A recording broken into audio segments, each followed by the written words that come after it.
Welcome to P news. ముందుగా headlines చూద్దాం.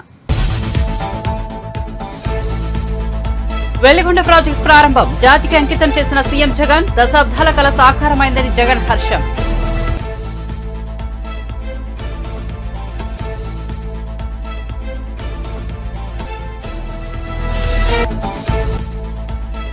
రేపు కాంగ్రెస్ స్క్రీనింగ్ కమిటీ సమావేశానికి హాజరు కానున్న సీఎం రేవంత్ రెడ్డి. మంత్రి ఉత్తమ్ కుమార్ రెడ్డి రేపు తొలి జాబితా విడుదల చేసే అవకాశం. రాష్ట్రంలోని పరిస్థితులను ఢిల్లీ పెద్దలకు వివరించనున్న రేవంత్ రెడ్డి.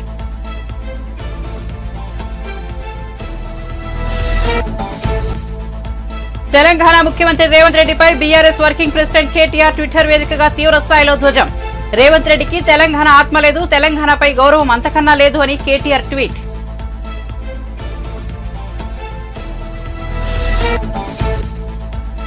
రాజధానిగా చెప్పుకుంటూ విశాఖ ప్రజలను 3 ఏళ్లు దగా చేశారన్న షర్మిల. వైజాగ్ స్టీల్ ను కేంద్రం అమ్మేస్తుంటే ప్రేక్షక పాత్ర పోషించారని ధ్వజం.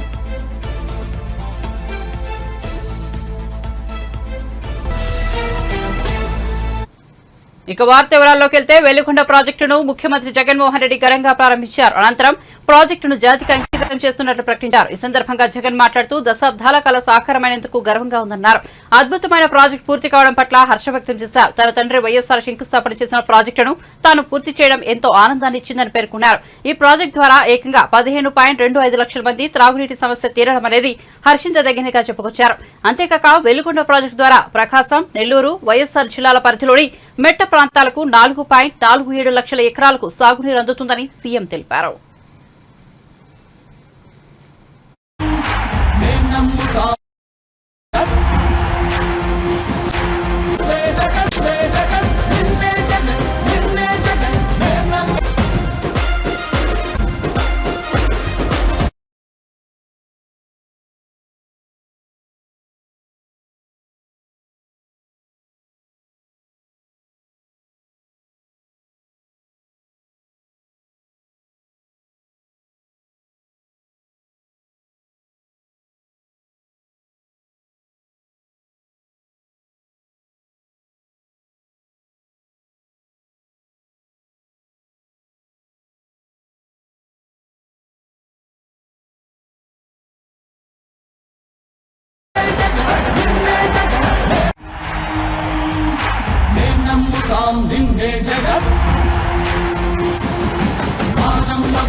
ప్రయాణం చేస్తా ఉన్నప్పుడు నిజంగా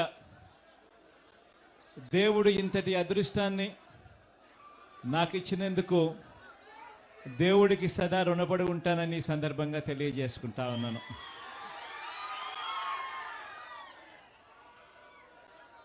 ప్రకాశం జిల్లా,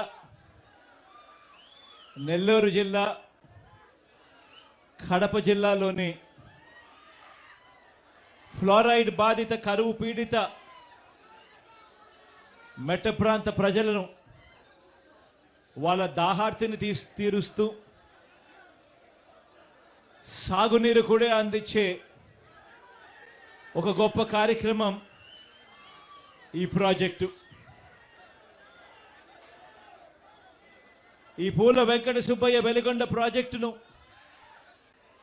అప్పట్లో నాన్నగారు, ఆ దివంగత నేత ప్రీతమ నాయకుడు రాజశేఖర రెడ్డి గారు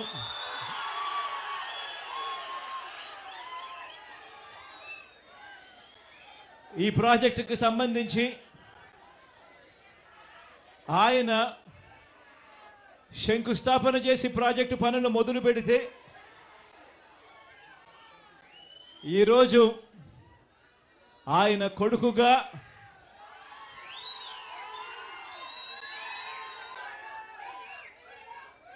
రెండు టనళ్లను కూడా, ఒక్కొక్క టనల్లు దాదాపుగా 18 కిలోమీటర్లు పైచిలుకు ఉన్న ఈ టనళ్లను, 2 టనళ్లను ఆయన కొడుకే పూర్తి చేయడం, ఆయన కొడుకే జాతికి అంకితం చేయడం నిజంగా ఇది దేవుడు రాసిన స్క్రిప్టే అని చెప్పడానికి ఇంతకన్నా వేరే నిదర్శనమే అవసరం లేదు. ఈరోజు నిజంగా ఈ ప్రాజెక్టు మొదటి సరంగాన్ని 2021 జనవరి 13న 2021 జనవరి 13న పూర్తి చేస్తే, మన ప్రభుత్వంలో మనమే పూర్తి చేస్తే, రెండో సరంగం పనులు ఇవాళ కొద్ది రోజుల కిందటనే పూర్తి చేసి ఇవాళ జాతికి అంకితం చేసే కార్యక్రమం జరుగుతూ ఉంది. దాదాపుగా 4,47,000 ఎకరాలకు సాగునీరు అందించే ప్రాజెక్టు, సాగునీరు అందించే ప్రాజెక్టు 15,25,000 మందికి రక్షిత త్రాగునీరు అందించే ప్రాజెక్టు ఈరోజు జరుగుతూ ఉంది అని అంటే నిజంగా దాదాపుగా 30 మండలాలలోని దాదాపుగా ప్రకాశం జిల్లా, నెల్లూరు జిల్లా, కడప జిల్లాలోని ప్రకాశం జిల్లాలోని 23 మండలాలు, నెల్లూరు జిల్లాలోని 5 మండలాలు, కడప జిల్లాలోని 2 మండలాలు, మొత్తంగా 30 మండలాల్లోని 15 లక్షల. ముఖ్యమంత్రి రేవంత్ రెడ్డి రేపు ఢిల్లీకి వెళ్లనున్నారు. త్వరలో లోక్సభ ఎన్నికలు ఉన్నాయి. ఈ నేపథ్యంలో రేపు ఏఐసీసీ స్క్రీనింగ్ కమిటీ సమావేశం జరగనుంది. ఈ సమావేశానికి రేవంత్ రెడ్డి హాజరు కానున్నారు. తెలంగాణలోని 17 లోక్సభ స్థానాలకు అభ్యర్థుల ఎంపిక కసరత్తును పార్టీ అధిష్టానం పూర్తి చేయనుంది. స్క్రీనింగ్ కమిటీ సమావేశం అనంతరం 10 మందితో తొలి జాబితా విడుదల చేసే అవకాశం ఉంది. ఆ తర్వాత 1-2 రోజుల్లో దాదాపు మొత్తం అభ్యర్థులను ప్రకటించవచ్చు. అభ్యర్థుల ఎంపిక బాధ్యతను రేవంత్ రెడ్డి పార్టీ అధిష్టానం అప్పగించింది. ఇప్పటికే రాష్ట్ర స్థాయిలో అభ్యర్థులను దాదాపు ఖరారు చేశారు. స్క్రీనింగ్ కమిటీ సమావేశంలో అభ్యర్థులపై చర్చ జరగనుంది. రాష్ట్రంలోని పరిస్థితులను ఆయన ఢిల్లీ పెద్దలకు వివరించనున్నారు. కాంగ్రెస్ పార్టీ స్క్రీనింగ్ కమిటీ సమావేశానికి సీఎం రేవంత్ రెడ్డితో పాటు మంత్రి ఉత్తమ్ కుమార్ రెడ్డి కూడా హాజరు కానున్నారు. తెలంగాణ ముఖ్యమంత్రి రేవంత్ రెడ్డిపై BRS working president KTR Twitter వేదికగా తీవ్ర స్థాయిలో దుయ్యబట్టారు. రేవంత్ రెడ్డికి తెలంగాణ ఆత్మ లేదు, తెలంగాణపై గౌరవం అంతకన్నా లేదు అని కేటీఆర్ నిప్పులు చెరిగారు. తెలంగాణ సోయి లేనోడు సీఎం కావడం మన కర్మ అని మండిపడ్డారు. తెలంగాణ ఆత్మగౌరవం విలువ తెలియనోడు సీఎంగా ఉండటం మన దౌర్భాగ్యమని విమర్శించారు. నా తెలంగాణ దేనికైనా సహిస్తుంది, కానీ ఆత్మగౌరవాన్ని దెబ్బతీస్తే మాత్రం ఊరుకోదని కేటీఆర్ తేల్చి చెప్పారు.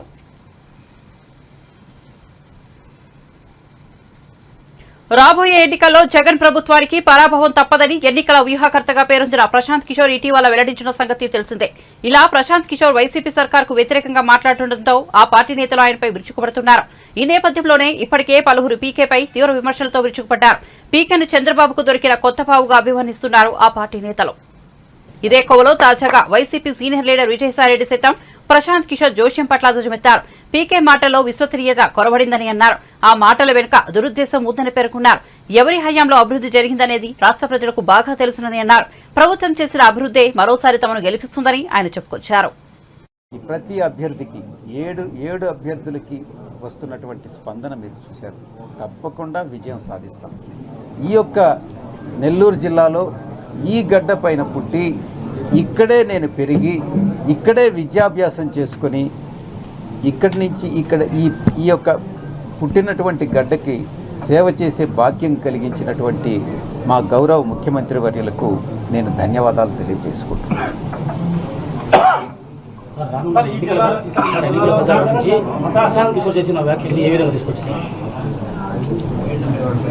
ప్రశాంత్ కిషోర్ గారి మాటలను చాలా కేర్ఫుల్గా మీరు కానీ చూసినట్లయితే గట్ ఫీలింగ్ అంటే గట్ ఫీలింగ్ అంటే ఆయన యొక్క అభిప్రాయం. ఆ అభిప్రాయం ఏదైనా ఒక లాజికల్ డేటా, సైంటిఫిక్ డేటాని ఆధారపడి ఆయన కామెంట్ చేశారా, అబ్జర్వేషన్ ఇచ్చారా అంటే ఆయన అనుకుంటున్నారు. మీరొకటి అనుకోవచ్చు. ఒక్కొక్కరికి ఒక్కొక్క అభిప్రాయం ఉండొచ్చు. అవి భిన్నాభిప్రాయాలు. ఆ భిన్నాభిప్రాయాలు మనం తీసుకునేటప్పుడు ఒక సైంటిఫిక్ డేటాతో కానీ చెప్తే దాన్ని నమ్మొచ్చు. అందుకే ఆయన ఆబ్జర్వేషన్స్ లాజికల్ ఆబ్జర్వేషన్స్ కాదు, అది ఒక ఫీలింగ్, గట్ ఫీలింగ్తో చెప్పాడు. దానికి ఆ గట్ ఫీలింగ్కి ఒక అల్టీరియర్ మోటివ్ ఉంది. అంటే ఒక దురుద్దేశం ఉంది. ఆ దురుద్దేశంతో చెప్పినటువంటి ఆ అబ్జర్వేషన్స్ని ప్రజలు నమ్మరు అన్నటువంటి విషయం చెప్తాం. సార్ మీరు వేమిరెడ్డి ప్రభాకర్ రెడ్డి ఇద్దరు మంచి మిత్రులు అయితే ఇద్దరు ప్రత్యక్ష రాజకీయాలు రాలేదు. 2024లో ఇద్దరు పోటీ చేస్తున్నారు. ఎలా చూడవచ్చు ఈ 2024? వేమిరెడ్డి ప్రభాకర్ రెడ్డి అన్న నాకు మంచి మిత్రుడు, భవిష్యత్తులో కూడా మంచి మిత్రుడుగానే ఉంటాడు. రాజకీయాలు వేరే, స్నేహం వేరే. రాజకీయంకి వచ్చినప్పుడు ఆయన వేరే పార్టీ నుంచి పోటీ చేస్తున్నారు, నేను వైఎస్ఆర్ కాంగ్రెస్ పార్టీ నుంచి పోటీ చేస్తున్నాను. రాజకీయాలకి స్నేహానికి సంబంధం లేదు. సార్ వైనాట్ 175 అంటున్నాం సత్తే సీఎం కాడి నుంచి మీరు అందరూ ఎలా సాధ్యం? మీకు శ్రీరామ్ రక్ష ఏమిటి? ఎలా సాధ్యపడుతుంది అనే దానికి సిద్ధంగా ఉన్నాననే దానికి మేము ఇప్పుడే చెప్పినాను. నేను మీకు డీటెయిల్డ్ ఎక్స్ప్లెనేషన్ ఇచ్చాను. 175కు 175 లక్ష్యం అన్నటువంటిది సాధ్యపడుతుంది అన్నటువంటి ధీమా భరోసా మాకుంది. దాంతోనే ఈ ఎన్నికలకు ముందుకెళ్తున్నాం. 175 మాత్రమే కాదు, 25కి 25 కూడా. సార్ మీరు ఇప్పుడు దాకా రాజ్యసభ సభ్యులుగా ఉన్నది ప్రత్యక్ష రాజకీయ ఎన్నికల్లో మీరు పోటీ చేయబోతున్నారు. అనేక ప్రణాళిక ఎలా ఉంటుంది? మీరు ప్రత్యక్ష రాజకీయాల్లో ఎన్నికల్లో పోటీ చేయబోతున్నారు కదా, ఈ జిల్లా మీద మీకు ఏది ప్రణాళిక ఉంది? ఈ జిల్లాలో పుట్టినటువంటి వ్యక్తిగా పెరిగిన తెలంగాణ ముఖ్యమంత్రి రేవంత్ రెడ్డి బుధవారం రాష్ట్ర వ్యాప్తంగా రైతు నేస్తం కార్యక్రమాన్ని ప్రారంభించారు. ఉప ముఖ్యమంత్రి మల్లుబట్టి విక్రమార్క, వ్యవసాయ శాఖ మంత్రి తుమ్మల నాగేశ్వరరావుతో కలిసి వీడియో కాన్ఫరెన్స్ ద్వారా 110 రైతు వేదికల్లో ఈ కార్యక్రమాన్ని ప్రారంభించారు. రైతు వేదికలకు వీడియో కాన్ఫరెన్స్ అనుసంధానం ద్వారా రైతుల సమస్యలను పరిష్కరించే వినూత్న కార్యక్రమం రైతు నేస్తం.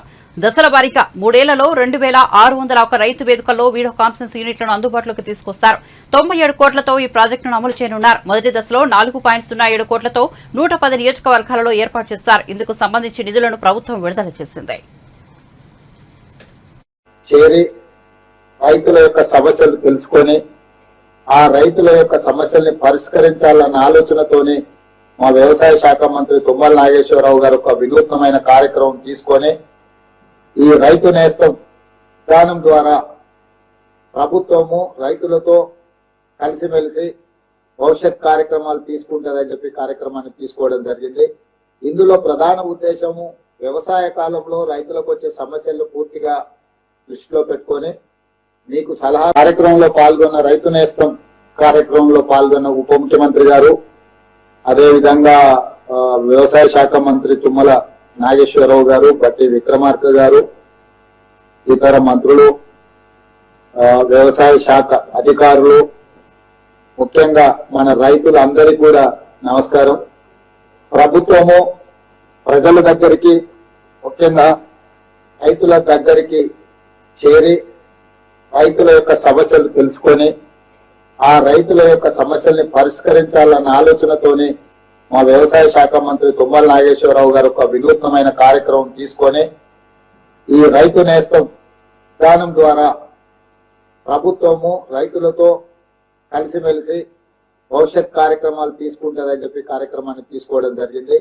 ఇందులో ప్రధాన ఉద్దేశము వ్యవసాయ కాలంలో రైతులకు వచ్చే సమస్యలను పూర్తిగా దృష్టిలో పెట్టుకొని మీకు సలహా కార్యక్రమంలో పాల్గొన్న రైతు నేస్తం కార్యక్రమంలో పాల్గొన్న ఉప ముఖ్యమంత్రి గారు, అదేవిధంగా వ్యవసాయ శాఖ మంత్రి తుమ్మల నాగేశ్వరరావు గారు, బట్టి విక్రమార్క గారు, ఇతర మంత్రులు, వ్యవసాయ శాఖ అధికారులు, ముఖ్యంగా మన రైతులందరికీ కూడా నమస్కారం.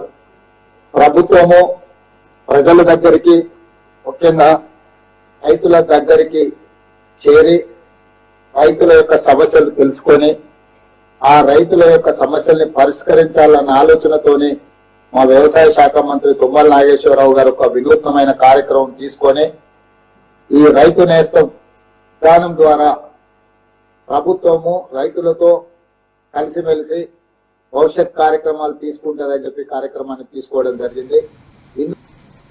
జగన్ ప్రభుత్వంపై ఏపీ కాంగ్రెస్ అధ్యక్షురాలు వైఎస్ షర్మిల మరోసారి ధ్వజమెత్తారు. విశాఖ విషయంలో జగన్ ప్రభుత్వం విధానాలను ఈ సందర్భంగా ఆమె తప్పుపట్టారు. పరిపాలన రాజధానిలో పాలన మొదలు పెట్టడానికి ఇన్నాళ్లు ఏమడ్డొచ్చింది అని ప్రశ్నించారు. పరిపాలన రాజధాని అని చెప్పి విశాఖ ప్రజలను 3 ఏళ్లుగా మోసం చేయడం మీ చేతకాని కమిట్మెంట్ అంటూ మండిపడ్డారు. ఐటీ హిల్స్ నుంచి దిగ్గజ కంపెనీలు వెళ్లిపోతున్నా చూస్తూ ఉండటం మీ రోడ్ మ్యాప్ అని విమర్శించారు. టీడీపీ అధినేత చంద్రబాబు హయాంలో బీసీలకు చేసింది సామాజిక న్యాయం కాదని, బీసీలకు రాజ్యాధికారం ఇవ్వడానికి చంద్రబాబు ఇష్టపడలేదని రెవెన్యూ మంత్రి ధర్మాన ప్రసాదరావు పేర్కొన్నారు. ఆయన మీడియాతో మాట్లాడుతూ 40 ఏళ్లలో ఎప్పుడైనా బీసీలకు రాజ్యసభకు పంపాడా అని ప్రశ్నించారు.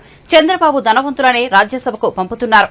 చంద్రబాబు బీసీలకు వ్యతిరేకని పేర్కొన్నారు. ఎన్నికల ముందు జయహో బీసీ అంటున్నారని ధర్మాన విమర్శించారు. ఎన్నికల తర్వాత జయహో బీసీని చింపి అవతల పడేస్తారన్నారు. ఎన్నికల్లో ఓట్లు అడిగే హక్కు టీడీపీకి లేదన్నారు. 5 ఏళ్లలో 1,22,000 ఓట్లకు బీసీలకు నేరుగా ఇచ్చామని ధర్మాన తెలిపారు. బీసీలపై చర్చకు తాను సిద్దమంటూ టీడీపీకి సవాల్ విసిరారు. వెనుకబడిన ప్రాంతాల్లో రాజధాని పెడతామంటే అంగీకరించబోరన్నారు. చూపించి రిపోర్ట్లు చూపించి ఇదే అభివృద్ధి అనేటువంటి మీ తత్వానికి, మీ తాలూగా సిద్ధాంతానికి, మా పార్టీ జగన్మోహన్ రెడ్డి సిద్ధాంతానికి అసలు ఎక్కడ పొందం లేదు. జగన్మోహన్ రెడ్డిది రాజ్యాంగం చెప్పినటువంటి నిబద్ధత కలిగినటువంటి పాలన. జగన్మోహన్ రెడ్డి పాలన ప్రపంచంలో దేశాలు అనుసరిస్తున్నటువంటి ప్రజల తాలూగా జీవన ప్రమాణాలను పెంచేటువంటి పాలన. సో మీకు మాకు ఎక్కడ పొందం లేదు. మీరు కంపేర్ చేసుకోవద్దు వైఎస్ఆర్సీపీతో. మీకు సాధ్యం కాదు, ఎప్పటికీ సాధ్యం కాదు. ఎందుకంటే మీ భావజాలంలో లేదన్నది నేను పదే పదే చెప్తున్నాను. లేదు, మీరు ఇవ్వలేదు. ఈ విధంగా మీరు ఎప్పుడు కన్సిడర్ చేయలేదు. మీ చుట్టూ ఉన్నది ధనవంతుల కోటరీ. ధనవంతుల ప్రయోజనాలను మీరు కాపాడగలరు కానీ, మీ చుట్టూ ఉన్నటువంటి కోటరీని మీరు కాపాడగలరు కానీ, మీ అన్నిది కనిపిస్తుంది కదా. అత్యంత వెనుకబడిన ప్రాంతమైనటువంటి నార్త్ కోస్టల్లో ఎగ్జిక్యూటివ్ క్యాపిటల్ పెడతామంటే మీరు అంగీకరించలేకపోతున్నారే. మీకు ఎక్కడుంది కాన్ఫిడెన్స్? విశాలమైన భావం ఎక్కడుంది మీకు? అత్యంత మీ జయహో బీసీ లేదు. మీ కపట మాటలు ఎన్నికల్లో ప్రజలు ఎవరు నమ్మరు. మీరు చెప్తున్నటువంటి ప్రామిసెస్ అన్నీ ఎన్నికల్లో ఓటు తీసుకునే అధికారానికి తప్ప ఇంకొక దానికి కాదని ఈ సందర్భం మనవి చేస్తున్నాం. ఎన్నికల ముందు గొప్ప ప్రసంగాలు ఇచ్చినంత మాత్రాన మోసపోవడానికి ఇప్పుడు సిద్ధంగా రాష్ట్రంలో ఉన్నటువంటి ప్రజలు లేరు అన్నటువంటిది ఈ కాన్ఫరెన్స్ ద్వారా రాష్ట్ర ప్రజలకు మీకు కూడా నేను మనవి చేస్తున్నాను. మీరెవరైనా చర్చకు వస్తే, ఏ వేదిక ఏర్పాటు చేస్తే ఆ వేదికలో మీతో తలపడడానికి, వాదించడానికి, మీరు చేసిన పొరపాట్లన్నీ చూపించడానికి, బ్యాక్వర్డ్ క్లాసెస్కి జగన్మోహన్ రెడ్డి ప్రభుత్వం చేసినటువంటి మేలు వల్ల తేలినటువంటి స్థితిగతులు, దేశంలో వచ్చినటువంటి సూచీలు చూపిస్తున్నటువంటి సూచీలు, కేంద్ర ప్రభుత్వం అనౌన్స్ చేసినటువంటి అభివృద్ధి సూచీలు చూపించడానికి నేను సిద్ధంగా ఉన్నానని మనవి చేస్తూ, ఈ జయహో బీసీని ఎవరు నమ్మొద్దని మనవి చేస్తున్నాం. బ్యాక్వర్డ్ క్లాస్ వాడిగా చాలా కాలం ప్రభుత్వాల్లో పనిచేసే వ్యక్తిగా అందులో కపటం ఉంది, అందులో మాయ ఉంది, మోసం ఉంది. అధికారం కోసం చెప్పే మాటలు ఉన్నాయే తప్ప నిజమైనటువంటి సామాజిక న్యాయం, రాజకీయ అధికారం, ఆర్థిక స్వాతంత్రం కలిగించే ఆలోచన టీడీపీలో చంద్రబాబు నాయకత్వంలో లేదని ఈ సందర్భంగా మనం రానున్న లోక్సభ ఎన్నికల్లో మహబూబాబాద్ పార్లమెంట్ స్థానంలో కాంగ్రెస్ పార్టీ అభ్యర్థికి శూర్పణఖలకు మధ్య పోటీ జరగబోతోందని మంత్రి పొంగిరెడ్డి శ్రీనివాసరెడ్డి అన్నారు. మంగళవారం ఆయన పార్టీ కార్యకర్తల సమావేశంలో మాట్లాడుతూ మార్పు రావాలి, కేంద్రంలోనూ ఇందిరమ రాజ్యం రావాలని నియోజకవర్గ ప్రజలు బలంగా కోరుకుంటున్నారని పేర్కొన్నారు. గత బీఆర్ఎస్ హయాంలో బడుగు, బలహీన, మైనార్టీ వర్గాల ప్రజలు తీవ్రంగా గోసపడ్డారని ఆవేదన వ్యక్తం చేశారు. కానీ కాంగ్రెస్ ప్రభుత్వం వచ్చిన 48 గంటల్లోనే 6 గ్యారంటీల్లో 2 అమలు చేశామని, ఇటీవల మరో 2 ప్రారంభించామని గుర్తు చేశారు. హామీలను ఒక్కొక్కటిగా అమలు చేస్తున్నట్టు చెప్పారు. కాగా మహబూబాబాద్ పార్లమెంట్ నియోజకవర్గం నుంచి బీఆర్ఎస్ మరోసారి మాలోత్ కవితకు అవకాశం ఇచ్చింది. చెప్పి ఇస్తున్నాం మంచినీళ్ళు అన్నాం. నాకు ఏ ఊళ్ళో తల్లి ఒక కారణం చెప్పింది నాకు మంచినీళ్ళు. సార్ మనం కొన్ని ప్రాబ్లమేటిక్ హ్యాబిటేషన్స్ ఐడెంటిఫై చేస్తే ఆనరబుల్ ఎమ్మెల్యే గారు రీసెంట్గా 1 crore శాంక్షన్ చేసింది సార్. వాటికి 37 వర్కులు కానీ సరిపోతున్నాయి. వాటికి 1 crore సరిపోతుందా మీకు? ఇప్పుడైతే చేస్తున్నాం సార్. కంప్లీట్గా కొన్ని జీపీ కోఆర్డినేషన్ తోటి కూడా కొన్ని టేకప్ చేస్తున్నాం. ఇప్పుడు ఈ 1 crore తోటి కంప్లీట్ చేసుకుంటాం సార్. 3.75 lakhs మళ్ళీ డ్రింకింగ్ వాటర్ ఇచ్చారట కదా. అవును సార్. లిస్ట్ చేస్తే ఐడియా ఉందా మీకు? అవును సార్. అది శాంక్షన్ చేసుకొని కోటి రాకముందు మీరు పని మొదలు పెట్టాలి. 1 crore కూడా స్టార్ట్ అవుతుంది సార్. రెండవది ఉంది ట్రీట్మెంట్ జరగడం ఆ ప్లాట్లలో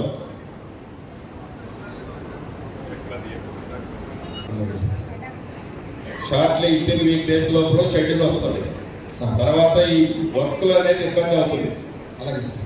ఎలక్షన్ బీసీ డిక్లరేషన్ పేరుతో చంద్రబాబు కొత్త డ్రామాకు తెరలేపారు. బీసీల కోసం 50,000 కోట్లు ఖర్చు పెట్టామని, బీసీలను మోసం చేసిన నిజానికి 19,000 కోట్లు మాత్రమే ఖర్చు పెట్టారని, చంద్రబాబుతో బీసీలకు సంబంధించి పలు డిబేట్లకు రెడీగా ఉన్నామన్నారు. బీసీలకు సీఎం జగన్ 75,000 కోట్లు ఇచ్చారు. నేరుగా 1,70,000 కోట్లు బీసీల ఖాతాల్లో పడింది. అధికారంలోకి వస్తే 1,50,000 కోట్లు ఖర్చు పెడతామని చంద్రబాబు అబద్దాలాడుతున్నారు. బీసీల డీఎన్ఏ టీడీపీ అని చెప్పే చంద్రబాబు బీసీలకు ఇచ్చింది 21 సీట్లు మాత్రమేనని ఎంపీ మార్గాని భరత్ విమర్శించారు. ఇప్పుడు ఒక పనిముట్లు ఉన్నాయి 19,000 కోట్ల రూపాయలు, అది కూడా ఎగ్జాగరేట్ చేసి. ఇప్పుడు ఒక పనిముట్లు ఉన్నాయండి, కత్తిర్లు, ఇస్త్రీ పెట్టెలో, లేకపోతే ఇంకొకటి కుట్టు మిషన్లో, దాని విలువ 5,000 ఉందనుకోండి, 20,000 వేసి వీళ్ళు కాంట్రాక్టర్లు దోచుకోవడం తప్పితే ఈ రకంగా ఖర్చు చేశారు. అది కూడా 50,000 కోట్ల పేరు చెప్పి 19,000 కోట్ల రూపాయలే మా దగ్గర ఉన్న సమాచారం. మళ్ళీ ఇవాళ తీసుకొచ్చి 1,50,000 కోట్ల రూపాయలు చెప్తా ఉన్నారు. నేను ఇవాళ ఓపెన్గా స్ట్రైట్గా ఇదే చంద్రబాబు నాయుడు గారికి నేను డైరెక్ట్ డిబేట్కి ఛాలెంజ్ అని అడుగుతా ఉన్నా. వయసు నాది చిన్నదే, బుద్ధిలో కాదు. ఇవాళ గౌరవ ముఖ్యమంత్రి జగన్మోహన్ రెడ్డి గారి నేతృత్వంలో సింగిల్ బటన్ నొక్కుతా ఉన్నారు. డైరెక్ట్గా బ్యాంక్ ఖాతాల్లో డబ్బులు పడతా ఉన్నాయి. డబ్బు బీసీల ఖాతాల్లో నువ్వు డిక్లరేషన్ పెట్టుకోలేమో. జగనన్న ఏలూరు సభ సాక్షిగా బీసీలకు ఇచ్చిన మాట ప్రకారంగా ఆయన ఇంకా 75,000 కోట్లే చెప్పారు జగనన్న. కానీ ఇవాళ ఆంధ్రప్రదేశ్ రాష్ట్రంలో బీసీలకి బ్యాంకులో పడిన నిధులు ఎంత అనంటే సుమారుగా 1,70,000 కోట్ల రూపాయలు బీసీల ఖాతాల్లో పడిందండి. ఇవాళ నేనేమి అబద్ధాలు మాట్లాడట్లా, లెక్కలున్నాయి. ఇవాళ కులాలు ఎన్నైతే కులాలు ఉన్నాయో, 150 కులాలు ఎన్నైతే కులాలు ఉన్నాయో ఆ కులాలకు సంబంధించి నేను మాట్లాడుతూ ఉన్నా. ఇవాళ పథకం ఏ రూపైనా కానివ్వండి, నిన్న తెలుగుదేశం పార్టీ వాళ్ళు చెప్తా ఉన్నారు, నిజంగా ఆశ్చర్యం అనిపిస్తూ ఉంది. మీరేదో తీసుకొచ్చి చేయూత పథకానికి కనుక ఇచ్చి అది బీసీల ఖాతాల్లో పెడుతున్నారు ఏంటండి అని అంటా ఉన్నాడు. నాకు ఆశ్చర్యం అనిపిస్తూ ఉంది. ఇప్పుడు పథకం పేరు ఏదైతే ఏంటి, డబ్బు వచ్చిందా లేదా, అదే నేను సూటిగా ప్రశ్నిస్తా ఉన్నా. ఇప్పుడు మీరు బీసీ నిధులు అని చెప్తా ఉన్నారు, మీరు ఆ పేరు పెడుతున్నారు, మేము వివిధ పేర్లు పెడుతున్నాం. బీసీల ఖాతాల్లో డబ్బు వెళ్ళిందా లేదా? ఇవాళ చేయూత అయితే కానీ, ఆసరా అయితే కానీ, అమ్మఒడి అయితే కానీ, లేకపోతే ఏ పథకమైనా తీసుకోండి. బీసీ డిక్లరేషన్ అనే కాపీ పేస్ట్ ప్రోగ్రాం చంద్రబాబు ప్రదర్శించారని, బీసీలను నమ్మించి దగా చేసిన పార్టీ టీడీపీ అని, రాజ్యాంగ విలువలను ఏమాత్రం కాపాడని పార్టీ టీడీపీ అని, బీసీలను దగా చేసిన నాయకులు చరిత్ర తీస్తే మొదటి బాబు చంద్రబాబు పేరు ఉంటుందని 2009లో ఆల్ఫ్రీ అన్నారు. బీసీల కోసం 142 హామీలు ఇచ్చాడు. అందులో ఎన్ని హామీలను అమలు చేశారు, ఒకటి కూడా అమలు చేయలేదని మంత్రి చెల్లుబోయిన వేణుగోపాలకృష్ణ విమర్శించారు. స్పష్టంగా అడుగుతున్నాను, నిన్న బీసీ డిక్లరేషన్ అని ఒక కాపీ పేస్ట్, బీసీ డిక్లరేషన్ అనేటువంటి ఒక కాపీ పేస్ట్ ప్రోగ్రామ్ని నిన్న ప్రదర్శించాడు. అంటే బీసీల గురించి మాట్లాడేటువంటి నైతిక అర్హత లేనివాడు చంద్రబాబు నాయుడు. తెలుగుదేశం పార్టీ నమ్మించి దగా చేసినటువంటి పార్టీ తెలుగుదేశం పార్టీ. బీసీలు నమ్మి నడిస్తే అతి ఘోరంగా మోసగించినటువంటి పార్టీ తెలుగుదేశం పార్టీ. సూటిగా అడుగుతున్నాను, 1995లో మీరు ముఖ్యమంత్రి అయ్యారు, 2007, 2006 నాటి వరకు కూడా, 2004లో మీరు ముఖ్యమంత్రిగా దిగిపోయే నాటికి బీసీలకు రాజ్యాంగపరమైనటువంటి రాజ్యాంగపరమైనటువంటి హక్కు, ఆలోచన ఏమైనా చేశారా? బీసీలు ఎదగాలంటే రాజ్యాంగ నిర్మాత బాబాసాహెబ్ అంబేద్కర్ గారు చెప్పినటువంటి పేదరికం మీద యుద్ధం చేయాలి. పేదరికంలో ఉన్నవాడు పేదరికం మీద యుద్ధం చేయాలంటే వాడి చేతిలో ఆయుధం విద్యని, ఆ విద్యను అందిస్తే మాత్రమే వాడి జీవితాలు మారతాయి అని చెప్పినటువంటి బాబాసాహెబ్ రాజ్యాంగ నిర్మాత. మీరు రాజ్యాంగం మీద ప్రమాణం చేశారు. ఆ రాజ్యాంగ విలువలు ఏమైనా కాపాడారా? లేదే. 99లో ఒక మేనిఫెస్టో ఇచ్చారు. 99లో 33% అన్నావు. మార్కెటింగ్ కమిటీలో వాళ్ళకి ఓటాలు అన్నావు. అవి రెండు వెళ్ళిపోయాయి. 2004కి ఆల్ ఫ్రీ అన్నావు. అది మర్చిపోయారు ప్రజలు అనుకుంటున్నాం. బీసీలను దగాలు చేసినటువంటి నాయకుల చరిత్ర తీస్తే ప్రప్రథముడు, బీసీలను దగా చేసిన నాయకుల చరిత్ర తీస్తే ప్రప్రథముడు చంద్రబాబు నాయుడే. 2009లో ఆల్ ఫ్రీ అన్నాడు. 14లో చంద్రబాబు నాయుడు గారు, నేను సూటిగా అడుగుతున్నాను, ఒక బీసీ బిడ్డగా 142 హామీలు ఇచ్చారు బీసీల కోసం. 142 హామీలు ఇచ్చారు. ఆ మేనిఫెస్టో ఎక్కడుందో తెప్పించుకోండి. మీరు మర్చిపోతారు, జనాన్ని మర్చిపోయారు అనుకుంటారు. తెలంగాణ రాష్ట్రంలో గ్రూప్ 1, గ్రూప్ 2, గ్రూప్ 3 పరీక్ష తేదీలను టీఎస్పీఎస్సీ బుధవారం ప్రకటించింది. తెలంగాణలో ప్రభుత్వ ఉద్యోగాల కోసం విద్యార్థులు ప్రిపేర్ అవుతున్నారు. వారు ఎంతో ఉత్కంఠంగా ఎదురు చూస్తున్న షెడ్యూల్ వచ్చింది. గ్రూప్ 1 నోటిఫికేషన్ కు జూన్ 6న ప్రిలిమినరీ పరీక్ష ఉంటుంది. అక్టోబర్ 21 నుంచి మెయిన్స్ నిర్వహిస్తారు. గ్రూప్ 1 ద్వారా 563 ఉద్యోగాలను భర్తీ చేయనున్నారు. గ్రూప్ 2లో 783 ఉద్యోగాలు ఉండగా ఆగస్టు 7, 8 తేదీల్లో పరీక్షలు నిర్వహించనున్నారు. 2022లో విడుదల చేసిన గ్రూప్ 3లో 1388 ఉద్యోగాల భర్తీకి రాత పరీక్షలు నవంబర్ 17, 18 తేదీల్లో నిర్వహించనున్నారు.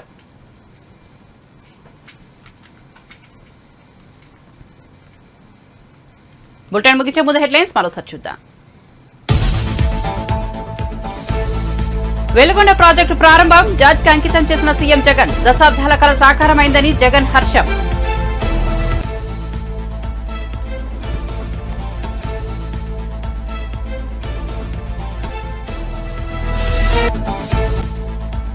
రేపు కాంగ్రెస్ స్క్రీనింగ్ కమిటీ సమావేశానికి హాజరు కానున్న సీఎం రేవంత్ రెడ్డి, మంత్రి ఉత్తమ్ కుమార్ రెడ్డి.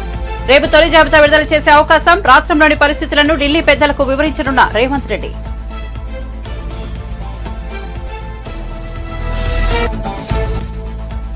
తెలంగాణ ముఖ్యమంత్రి రేవంత్ రెడ్డిపై BRS working president KTR Twitter వేదికగా తీవ్రస్థాయిలో ధ్వజం.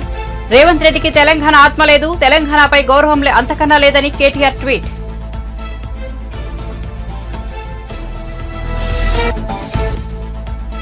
రాజధానిగా చెప్పుకుంటూ విశాఖ ప్రజలను 3 ఏళ్లుగా దగా చేశారన్న షర్మిల. వైజాగ్ స్టీల్ ను కేంద్రం అమ్మేస్తుంటే ప్రేక్షక పాత్ర పోషించారని ధ్వజం.